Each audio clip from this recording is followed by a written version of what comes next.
we spent a whole afternoon together. I joked last night. I was telling That's this the guy. most he's talked to you. Yeah, we hung out for 5 hours. That's 4 hours and 55 more minutes he's ever spoken in his life.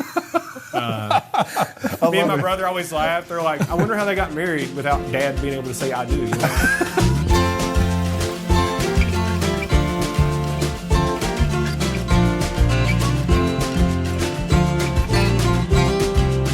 Hello, and welcome everyone to bonus episode of The Mashup, the best bourbon conversation you're going to hear all week long.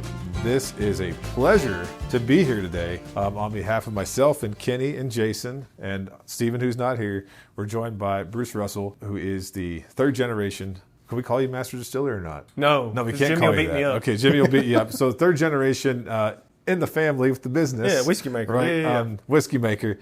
Here today to celebrate the release of the return, not the release, the return. The return of the king. Of the king, the 8-year 101. We're so happy to be here. And I know that this day was coming. We had you back on our podcast, episode 184, if I remember correctly. Yeah, I think that's right. And in that time, you kind of foreshadowed or talked about the release of the 70th at the time, right? And that was coming up. And now we're here, and we're looking at a standard release. So I just want to kind of get us kicked off here and ask you what this means to you, to your family, and we'll kind of just go from there. To Jimmy, I mean, it means the world to us. The 70th also, obviously meant a lot to us. Right. Jimmy liked to act like, oh, it's not that big of a deal. And then, he's out there and him and Dad are crying at the big thing that they did here. Man. And the whole thing with the 70th and with this 8-year-old, it means a lot to us because it's not that we completely went away from it, but it's almost a return to what I think makes turkey so special and what's made it so special over the years is, man, what Jimmy really is about is a 6 to 12-year-old whiskey at 100 proof or above at affordable price. That's what Jimmy's about. He grew up with nothing. He has always recognized that, he comes from, blue collar, if not below blue collar roots. Right. And so for him, this is what whiskey should be, is we should be able to give people awesome products and it doesn't have to cost hundreds of dollars. And 8-year-old 101 is what he started making back in the day. When he started in 54, this was all that he was making. Right. So to him, this is the perfect product. This is all we should make, Yeah.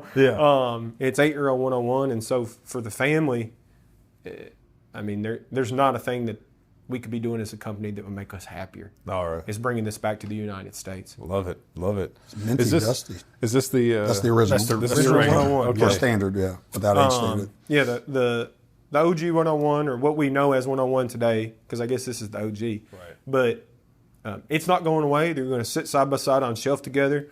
And so everybody knows the classic, typical 101 flavor profile. It's a large batch, 6 and older whiskey, clove, vanilla, caramel, oak, maybe a little fresh fruit on there. Nice heat because it's a Jimmy whiskey. It's going to be a little punchier than the Russell stuff. It's just a great $25 bottle. I concur.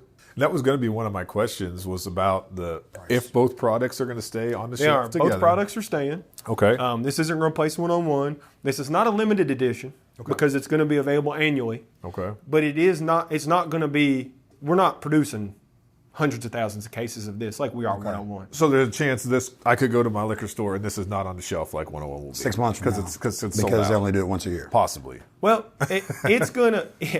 we're going to have it available annually. Okay. That's an issue right now with whiskeys is we don't know exactly what the fans are going to do. Sure. Well, I've got a good idea what they're going to do. I do too. And I was poking fun at ourselves a little earlier today that they were at one point they thought the 70th anniversary we were going to have enough of it to last throughout this whole year. Oh gosh. Well, and then we sold out in a couple months. So I think this 8-year-old, especially the first year or two, it's not going to be as readily available. But if you don't find it right away, this ain't just coming out this year or next year. This is a permanent addition to the U.S. portfolio, and we're going to slowly ramp up production until we finally meet demand. Okay. For us, we just have always found that it's a little better to start small and grow into what you want. Absolutely. Than flood the market with something that you see it everywhere and then you see case deals. We don't want that to have this product. So the run of this, when the first release, would be about the same as the 70th that you're looking at, like the production run? Approximately. Okay. And Also not the same 70th flavor profile wise. I want people to know that. So it is going to be around the same as far as the number of cases out there. It's going to be a little bit smaller the first year again as we continue to ramp up. But this is the Export 8. So to me, the 70th was that 101 you all just tried. Right. Ratcheted up. The 70th was like 101 on steroids. It was big and in your face and spicy. I think some of this has to do is this product was really built on a worldwide market and not just the U.S. market like almost everything else we do. So this is not a big, spicy, in-your-face, bigger version of 101. This is a richer, darker, more fruit-forward version of 101. Okay. So this is the Sounds great. now? Yeah. Okay. I get like mintiness and some dustiness. On the Even though it's 8 years old, it tastes like older. Like, Yeah. Okay. Yeah. I agree. This is more in line. Like if you love the 12-year-old export, this is more in line with that 12-year-old flavor profile to me than typical 101. Okay. I guess the next logical question would be why now? What was there a catalyst or something that came together where you guys thought it's a good time to reintroduce this, or just were caught up with it, or A few things. One, we actually have the liquid to do it currently. okay? Like I would have loved if we would have done it 5 or 10 years ago, but a part of it was liquid constraints. Because I think there's this connotation, because I've seen people talk about it like, Wow. well, they have the 12 over there, or they have the 8 over there. Why don't we bring it to the U.S.? Oh. Well, man, I think people think because we see a lot of the 8 and 12 export here that there's a ton of it. We don't make that much of it.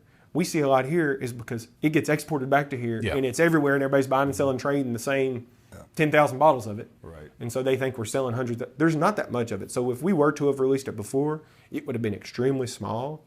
So I think liquid constraints were a big part of it. I think, too, the 70th anniversary really made a huge difference. When we were working on that, like the very first time we put out that TTP label, we started to get just like hammered with, what is this? Is this? And then the thing was, you saw a bunch of people really early on being like, it's going to be $200 a bottle. And then once they saw that $45 price point, they lost their minds. Yeah. And it taught our company that is not my grandfather, me, dad, the union workers have been here for 40 or 50 years that know Wild Turkey. Like, wow, we didn't realize that it was going to be this crazy. And so it's proven to the powers that be that we can have something for everybody. And I think that's really what's going to make this great, and it's going to make our portfolio better, is we're still going to make stuff like Master's Keep and Russell's 13 and, all the crazy award-winning higher end Keep products. the rye goodness coming, please. Absolutely. The 8-year-old, this is what Wild Turkey really is all about. It's having a bottle that somebody that came from working here at the factory, that was rolling barrels, can get off of work, go to his local little liquor store here, pull off this bottle off the mid shelf, and he don't even have to think about the price. It's $45. And that's what this is for. Well, it's iconic. I mean, you think of Wild This Turkey. is Wild Turkey. Exactly. 8-year-old exactly. 101. I just think of the turkey on the label. Those older ones from like the 90s back. It's awesome. I saw the decanters up there. Just brings back a lot of memories from my grandpa. Absolutely. Having those. So awesome to see. Not wanting to shy away from talking about only this product, but I wondered, like, in the last, so we had the opportunity to interview you in the past, and I don't know that we got into that as much. That is What's good. your recent favorite Wild Turkey release, or something that is to you like your favorite thing that's come out maybe in the last year or two from the brand? And now, just Wild Turkey or like whole portfolio? The whole Russell's portfolio, included? yeah. Well, Russell's 15, man. Russell's 15, okay. And it's funny because that's probably the least amount of work I've had to do on any project. I think I told y'all this when we were talking last time. It's like, you want to take a lot of credit as a blender that we had to work on all these barrels. It took years of painstaking back and forth, trial and error, and honing in on what you want. Lord, we were in the lab almost 3 years ago now. And I remember me and Dad sitting up there with a guy that really helps us named Josh Call, who works on the R&D team here. And we were sitting there. He has these Camp Nelson barrels set aside. And he's like, at that time, we're going to do maybe an older version of Russell's 13. It's done so well that we're going to look at this in the lab. We all sit around, we try it. We all just start laughing. And so we're like, what is this? This is the best whiskey we've ever had. Like, how many of these Camp Nelson barrels do we have? Yeah. And we got them. The only issue with Russell 15 at all was that it was too high proof. It was like 160 proof, almost batch proof. And so we had to figure out, which is why it's the color of motor oil. But we had to figure out what proof we wanted to end up at. Yeah. And that was the only, back and forth is, I like it at 118. I like it at 115. I like it at 120. I got 142. Yeah, and you both. Always, of course. But the I don't take credit because the whiskey was already good. I've made fun of Dad. I was like, well, you're going to let me start doing all the whiskey stuff when you've laid down all this good stuff at Camp Nelson and I get all the credit? This is perfect for me. That makes it, No doubt. But 15 probably. But let me tell you, there's some stuff coming out this year and next year. I saw some TTB stickers. That yes, if you look at the Higher TTB proof. stuff, you're going to start to see some single higher Rick. proof. You'll start to see my name ended up on some bottles. And like if that. you like stuff like the 8-year-old, like the 15, Yeah. if you that age stated higher proof, Like 12-year rise. we got a lot of stuff in the works. We got a lot of stuff in the works. Okay, well, you're right, huh? No, that's great. Yeah. So, you've probably answered this 100 times, but when did you know, or when did you decide that this was your career path? I decided at 21. Okay. I mean, this is a story I've told a few times over the years. I started giving tours here I remember one of the first tours I had here was you were leading. I had one Yeah. and he had one with you. Yeah, about a way month back. after I you just turned came back. 21. That's when Yeah. you just came back. And Yep. I was in college, and I had been working at Kroger, and I was like, I don't want to keep working at Kroger in the deli. And Dad's like, well, come give tours. Like, it'd be easy for you. You just tell them you're my kid. They'll love it. Like, you already know all the stats. And he was right. I was good at giving the tours. People did love that I was part of the family. And I didn't think anything of it. I was going to school to be an engineer. That's what I wanted to do. Nice. And I wanted to build robots for a living. About a month in, Dad takes me aside, and he's like, I'm going to go on your tour. All right, whatever. He goes on my tour. At the end, he's like, you don't really know anything. I was like, well, thanks a lot. And he's like, well, I'll teach you not just what we do, but why we do it, Yeah. And we spent a whole afternoon together. I joked last night. I was telling That's this the guy. most he's talked to you. Yeah, we hung out for 5 hours. That's 4 hours and 55 more minutes he's ever spoken in his life. Me and my brother always laugh. They're like, I wonder how they got married without Dad being able to say I do. He just doesn't speak. He's very quiet at home. He's very introverted. And I always just thought like, well, he's angry all the time or something. He's just quiet. And then we spent that whole afternoon together, and he was smart and passionate and knowledgeable, and it was a side of him I'd never seen. Yeah. Fire. Yeah. And I was like, damn, Dad is awesome. Yeah. He can speak English. But really, it's like I didn't know God. this side of him at all. I didn't know he was good at his job, or that he had done all these cool things, or that he actually was the one. You see names on bottles. And I'm a jaded person that grew up with the internet. I'm like, I'm sure it's just all marketing. And then I was like, oh, wow, Dad's actually the one that does all this stuff, or Jimmy really does do all this stuff. And it made me realize that this is going to be the only way that I was actually going to get to have a real relationship with my folks, with Dad and Jimmy. Sure. That this was my chance to not only continue their legacy, which I didn't really care about. Which is an amazing legacy, though. And now absolutely. I Make your feel own. very lucky to get to do it. So I do care about it now. But at that time, I cared about, man, this is a chance for me to be around them. And probably the only chance I'd ever had. Because the other path that I probably would have taken, which is a path a lot of my friends have done, which is you go to school, you get your degree, you move out of state. You wouldn't be living here. Yeah. I wouldn't be living here. I grew up in a small town, and like a lot of small town folks, I wanted to get out. Sure. And it's funny because like I did move away for a few years to rep the brand in Austin, Texas, which is a place where people move to get out of small towns. And then about 5 years later, I was like, I got to go back to that small town and work.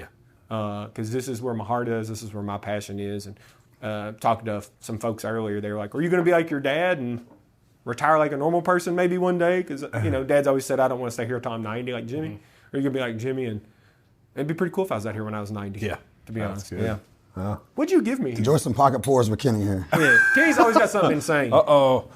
They're far off the script now. Can I tell a story on him? Yeah, go ahead. Kenny's You the got to type, do this. Yeah. Kenny's the type that That's what this is about. he always has a pocket pour. And he's not a nice pocket pour person. Because Kenny's always up to some shit. To trick you up. And he's the type, we were at a buddy of ours, liquor store, Justin's, up in Lexington.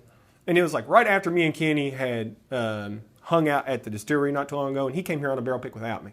And he thieved out some whiskey that he knew I liked. It's an 8-year-old, 101 proof barrel over there. I only know the stats because he actually got somebody to get the stats for him with that pour he got. Well, he has me tasted blind. His own stuff. And he's sitting there grinning. This barrel that I proclaimed like it's one of my favorite barrels. And so he's sitting there watching me. Thank God.